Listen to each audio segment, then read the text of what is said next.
Indian polity. The Crown Rule in bracket 1858 to 1947. Heading number 1, Government of India Act of 1858. This significant act was enacted in the wake of the revolt of 1857, also known as First War of Independence or the Sepai Mutiny. The act, known as the Act for the Good Government of India, abolished the East India Company and transferred the power of government transferred the powers of the government, territories and revenues to the British Crown. Heading, the features of this act were as follows. Point number 1, it provided point number 1, it provided that India henceforth was to be governed by and in the name of Her Majesty. It changed the it changed the designation of the Governor General of India to the Victory of India. He was the director representative of the British Crown in India. Lord Canning thus became the first Viceroy of India. Point number 2, it ended the system of double government by abolishing the Board of Control and Court of Directors. Point number 3, it created a new office, Secretary of State for India, vested with complete authority and control over Indian administration. The Secretary of State was a member of British Cabinet and was responsible ultimately to the British Parliament. Point number 4, it established a 15-member Council of India to assist the Secretary of State for India. The council was an advisory body. The Secretary of State was made the chairman of the council. Point number 5, it constituted the Secretary of State in Council as a body corporate capable of suing and being sued in India and in England. The Act of 1858 was, however, largely confined to the improvement of the administrative machinery by which the Indian government was to be supervised and controlled in England. It did not alter in any substantial way of the system of government that prevailed in India. Heading, Indian Councils Act of 1861. After the Great Revolt of 1857, the British government felt the necessity of seeking the cooperation of Indians in administration of their country. In pursuance of this policy of association, three acts were enacted by the British Parliament in 1861, 1892 and 1903. 1909. Sorry, 19. In Indian Councils Act of 1861 is an important landmark in the constitutional and political history of India.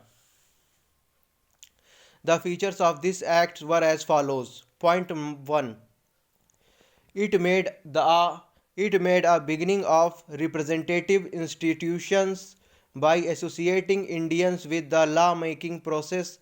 It thus provided that Victory should nominate some Indians as non-official members of his expanded council. In 1862, Lord Canning, the then Viceroy, nominated three Indians to his legislative council: the Raja of Banaras, the Maharaja of Patiala, and Sir Dinkar Rao. Point number 2. It initiated the process of decentralization by restoring the legislative powers to the Bombay and Madras presidencies. It thus reversed the centralizing tendency that started from the Regulating Act of 1773 and reached its climax under the Charter Act of 1833. This policy of legislative devolution resulted in the grant of almost complete internal autonomy to the provinces of 1937. Point number 3. It also provided for the establishment of new legislative councils for Bengal, northwestern provinces, and Punjab, which were established in 1862, 1886, and 1897 respectively. Point number 4. It empowered the victory to make rules and orders for more convenient transaction of business in the council. It also gave the recognition of the portfolio system introduced by Lord Canning in 1859. Under this, a member of Viceroy Council was made in charge of one or more departments of the government and was authorized to issue final orders on behalf of the council on matters of his department. Point number 5. It empowered the victory it empowered the viceroy to issue ordinance without the concurrence of the legislative council during an emergency.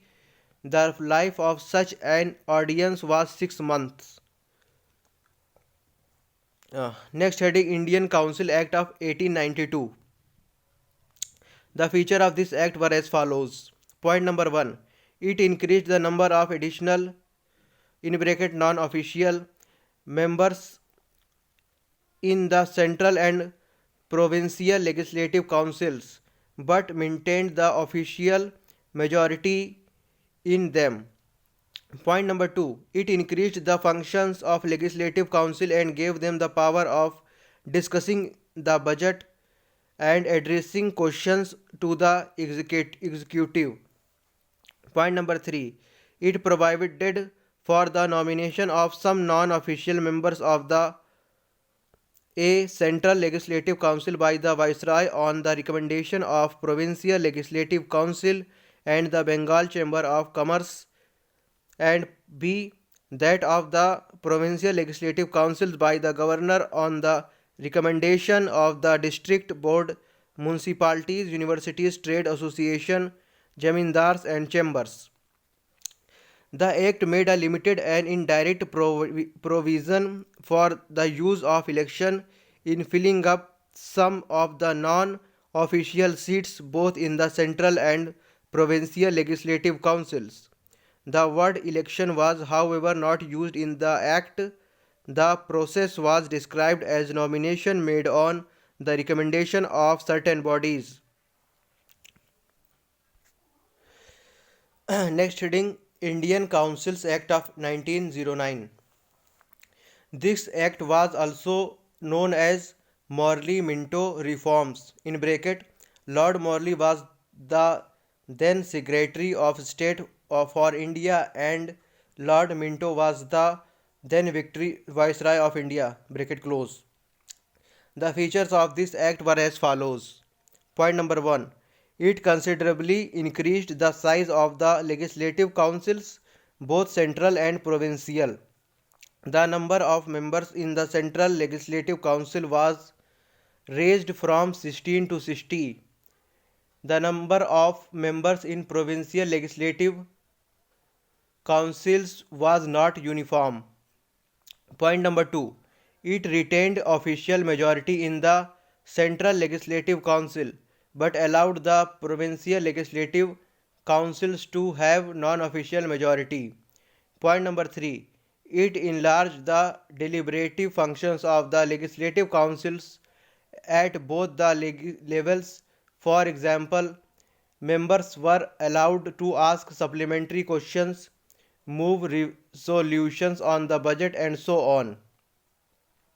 Point number 4.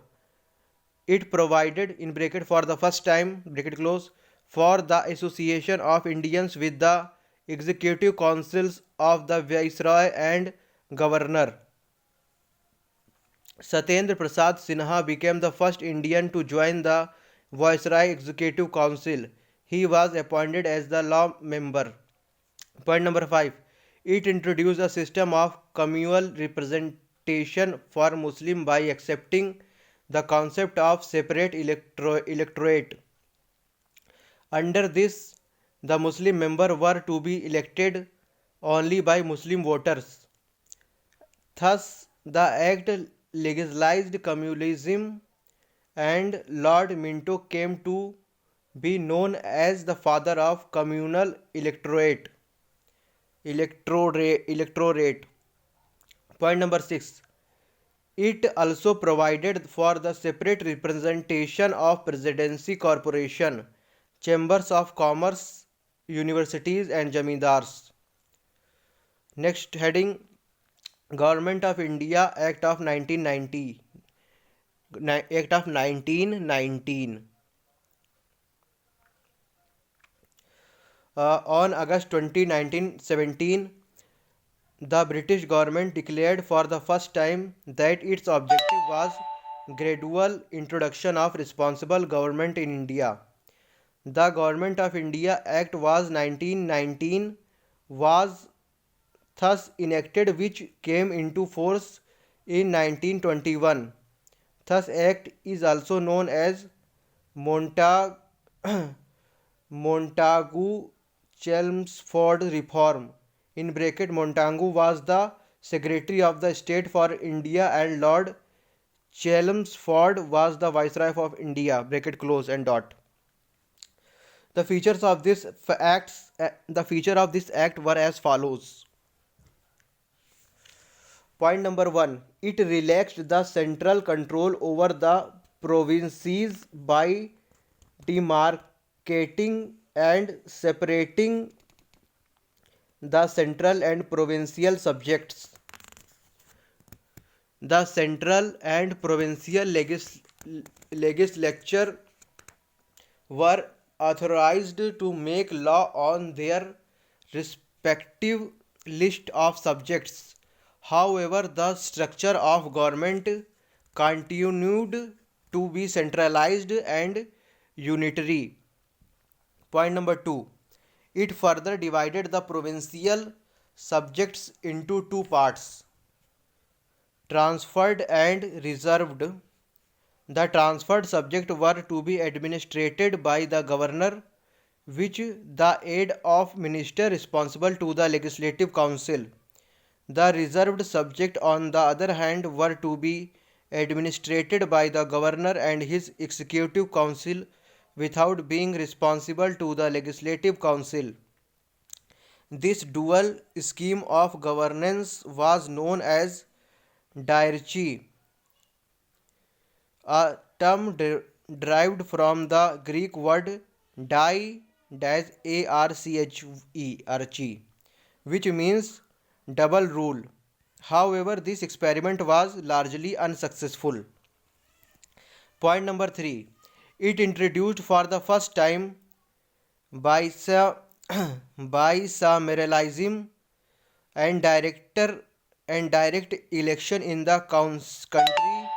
Thus, the Indian Legislative Council was replaced by the bicameral legislature consisting of an upper house in bracket Council of State bracket close and the lower house in bracket Legislative Assembly bracket close dot. The majority of members of both the houses were chosen by direct election. Point number 4. It required that the 3 of the 6 members of the Viceroy Executive Council in bracket other than the Commander-in-Chief bracket close were to be Indian. Point number 5. It extended the principle of communal representation by providing separate electorate for Sikh, Indian Christians Anglo-Indians and Europeans. Point number 6. It granted franchise to a limited number of people on the basis of property, tax or education. Point number 7. It created a new office of the High Commissioner for India in London and transferred to him some of the functions hitherto performed by the Secretary of State for India. Point number 8. It provided for the establishment of a Public Service Commission, hence, a Central Public Service Commission was set up in 1926 for recruiting civil servants. Point number 9. It separated for the first time provincial budgets from the central budget and authorized the provincial legislature to enact their budgets. Point number 10. It provided the appointment of a statutory, statutory commission to inquire into and report on its working after 10 years of its coming into force. A Simon Commission in 1927 itself, in bracket that is 2 years before the schedule, bracket close, comma, the British government announced the appointment a 7-member statutory commission under the chairmanship of Sir John Simon to report on the condition of India under its new constitution. All the members of the commission were British and hence all the parties boycotted the commission. The commission submitted its report in 1930 and recommended the abolition of diarchery, extension of responsible governor in the provinces, establishment of a federation of British India and princely state, continue, continuation of communal electorate and so on. To consider the proposals of the commissions, the British government convened 3 round-table conference of the representative of the British government, British India and India princely states. On the basis of these discussions, a white paper on constitutional reforms was prepared and submitted for the consideration of the Joint Select Committee of the British Parliament. The recommendations of this committee were incorporated in bracket with certain changes, bracket close, in the next Government of India Act of 1935. Communal Award in August 1932. Ramsay MacDonald, the British Prime Minister, announced a scheme of representation of the minorities which came to be known as the Communal Award. The award not only continued separate electorates for the Muslim, Sikh, Indian, Christians, Anglo-Indians, Europeans, but also extended it to the depressed classes in bracket schedule castes, bracket close. Gandhiji was distressed over this extension of the principle of communal representation to the depressed classes and undertook fast unto death in Yerawada jail in bracket Pune to get the award modified. At last there was an agreement between the leaders of the Congress and the depressed classes. The agreement, known as Pune Pact, retained the Hindu joint electorate and gave reserved seats to the depressed classes. Government of India Act in 1935. The act marked a second milestone towards a completely responsible government in India. It was a lengthy and detailed document having 321 sections and 10 schedules. The features of this act were as follows. Point number 1. It provided for the establishment of an all India federation consisting of provinces and princely state as units. The features of this act were as follows. Point number 1. It provided the it provided for the establishment of an all India federation consisting of provinces and princely state as units. The act divided the powers between the center and units in terms of three lists. Federal list in bracket for center with 59 items, bracket close. Provincial list in bracket for provinces with 54 items, bracket close. And the concurrent list in bracket for both with 36 items, bracket close. Dot. Residuary powers were given to the viceroy. However, the federation never came into being as the princely states did not join it. Point number 2. It abolished diarchy, diarchy in the provinces and introduced provincial autonomy in its place. The provinces were allowed to act as autonomous units of administration in their defined spheres. Moreover, the act introduced responsible governments in provinces. That is, the governor was required to act with the advice of ministers responsible to the provincial legislature. This came into effect in 1937 and was discontinued in 1939. Point number 3. It provided for the adoption of diarchy at the center. Consequently, the federal subjects were divided into reserved subjects and transferred subjects. However, this provision of the act did not come into operation at all. Point number 4. It introduced bicameralism in 6 out of 11 provinces. Thus, the legislature of Bengal, Bombay, Madras, Bihar, Assam, and United Provinces were made bicameral, consisting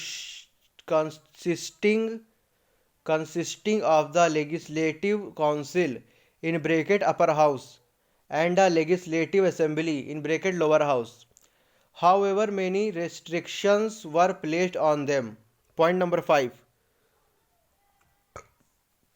It further extended the principle of communal representation by providing separate electorate for depressed classes in bracket scheduled castes, women and laborers in bracket workers.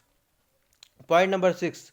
It abolished the Council of India established by the Government of India Act of 1858. The Secretary of State for India was provided with the term of advisory. Point number 7. It extended franchise. About 10% of the total population got the voting right. Point 8. It provided for the establishment of a Reserve Bank of India to control the currency and credit of the country. Point number 9. It provided for the establishment of not only a federal public service commission but also a provisional public service commission and joint public service commission for two or more provinces. Point number 10. It provided for the establishment of a federal court which was set up in 1937. Next heading, Indian Independence Act of 1947. On February 20, 1947, the British Prime Minister Clement Attlee declared that the British rule in India would end by June 13, 1948, after which the power would be transferred to responsible Indian hands. This announcement was followed by agitation by the Muslim League demanding partition of the country. Again in June 3, 1947, the British government made it clear that any constitution framed by the Constituent Assembly of India in bracket formed in 1946 bracket close cannot apply to those parts of the country which were unwilling to accept it. On the same day, June 3, 1947, Lord Mountbatten, the Viceroy of India, put forth to the partition plan known as Mountbatten Plan. The plan was accepted by the Congress and the Muslim League. Immediate effect was given to the plan by enacting the Indian Independence Act 1947. The features of this act were as follows. Point number 1. It ended the British rule in India and declared India as an independent and sovereign state from August 15, 1947. Point number 2. It provided for the partition of India and creation of two independent dominions of India and Pakistan with the right to secede from the British Commonwealth. Point number 3.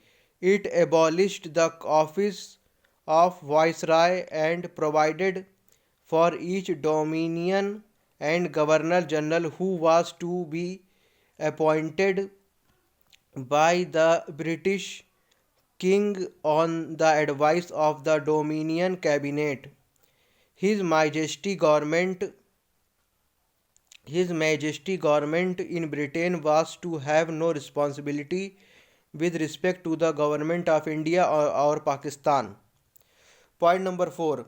It empowered the constituent assemblies of the two dominions to frame and adopt any constitution for their respective nation and to repeal any act of the British Parliament, including the Independence Act itself. Point number 5. It empowered the constituent assemblies of both the dominions to legislative for their respective territories till the new constitution were drafted and enforced. No act of the British Parliament passed after August 15, 1947 was to extend to either of the new dominions unless it was extended thereto by a law of the legislature of the dominions. Point number 6. It abolished the office of the Secretary of State for India and transferred his functions to the Secretary of State for Commonwealth Affairs. Point number 7. It proclaimed the lapse of British paramountcy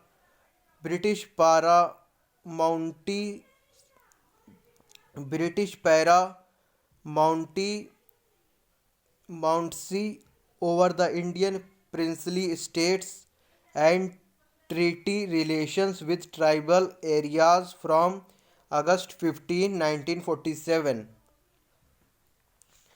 Point number 8.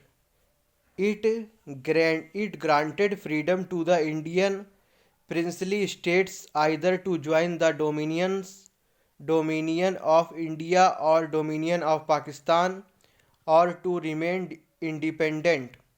Point number 9. It provided for the governance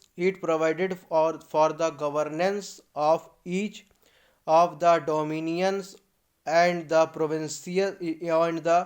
provinces by the Government of India Act of 1935 till the new constitution were framed. The dominions were however authorized to make modifications in the act. Point number 10. It deprived the British monarch of his right to veto bills or ask for reservation of certain bills for his approval. But this right was reserved for the Governor General. The Governor General would have full power to assent to any bill in the name of His Majesty. Point number 11. It designated the Governor General of India and the Provincial Governor as constitutional (nominal) heads of the states.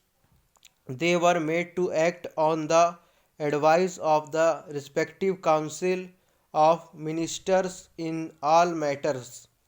Point number 12. It dropped the title of Emperor of India from the royal titles of the King of England.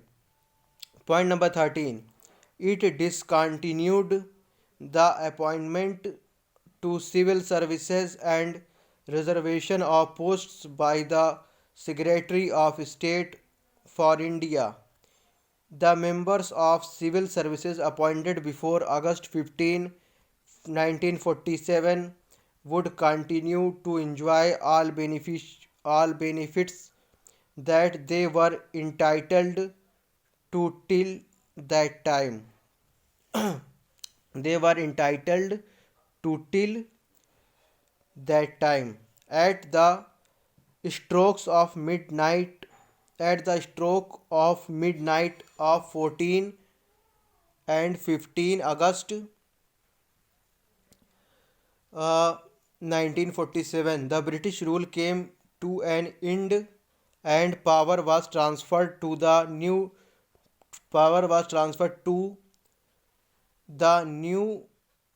okay the power was transferred to the two new independent dominions of India and Pakistan.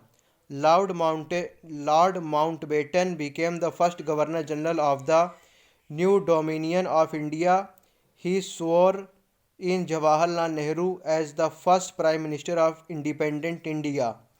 The Constituent Assembly of India formed the Constituent Assembly of India formed in 1946 became the Parliament of the Indian Dominion.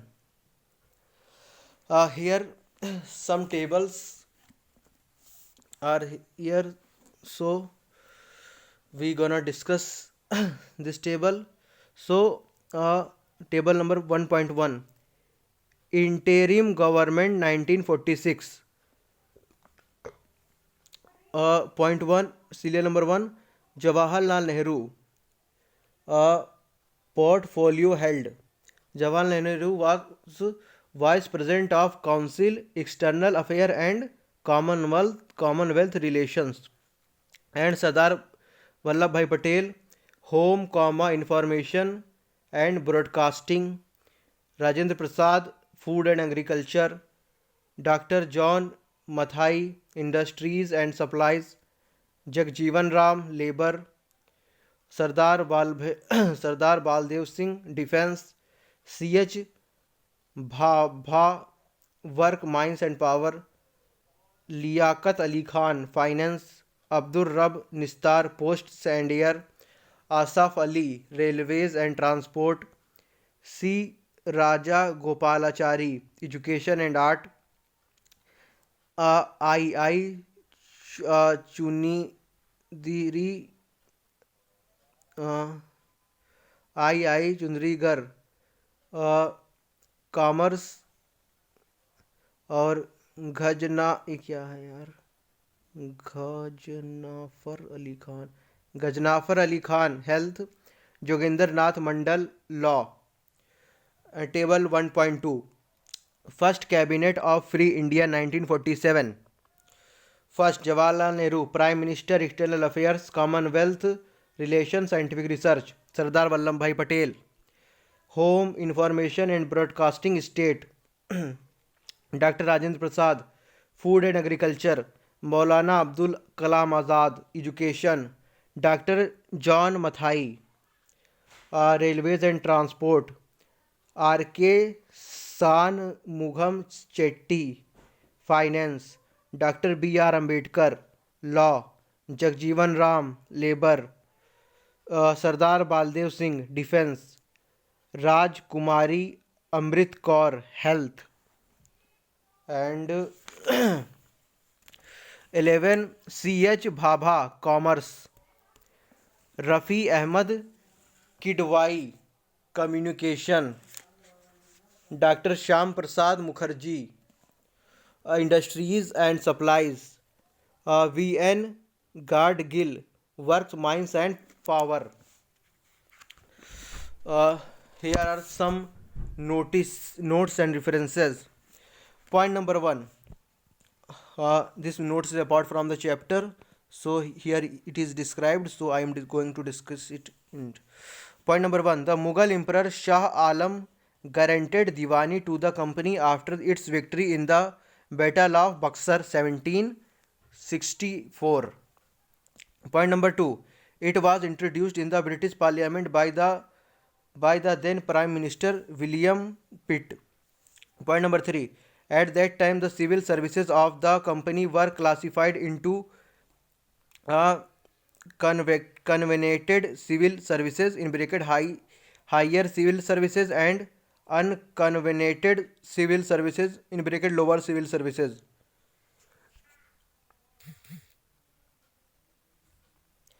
The former was created by the law of the company, while the latter was created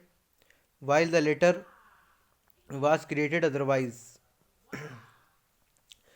Point number 4. Subhash C. Kashyap, Our Constitution, National Book Trust, 3rd edition. Point number 5. The system of budget was introduced in British India in 1860. Point number 7. The declaration thus stated, the policy of His Majesty Government of that of the increasing association of Indians in every branch of the administration and the gradual development of the self-government institutions with a view to the progressive realization of responsible government in India as an integral part of the British Empire. Point number 8.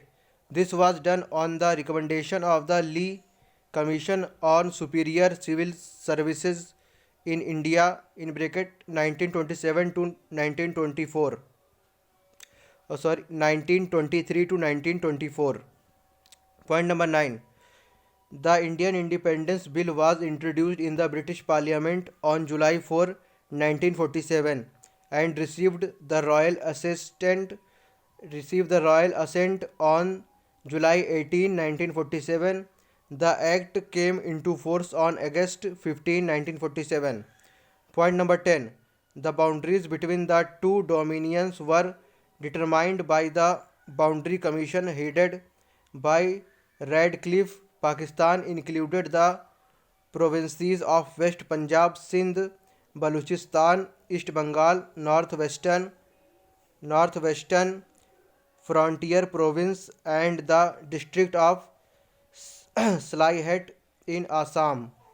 The referendum in northwestern Frontier Province and Sylhet, uh, Sylhet was in favor of Pakistan.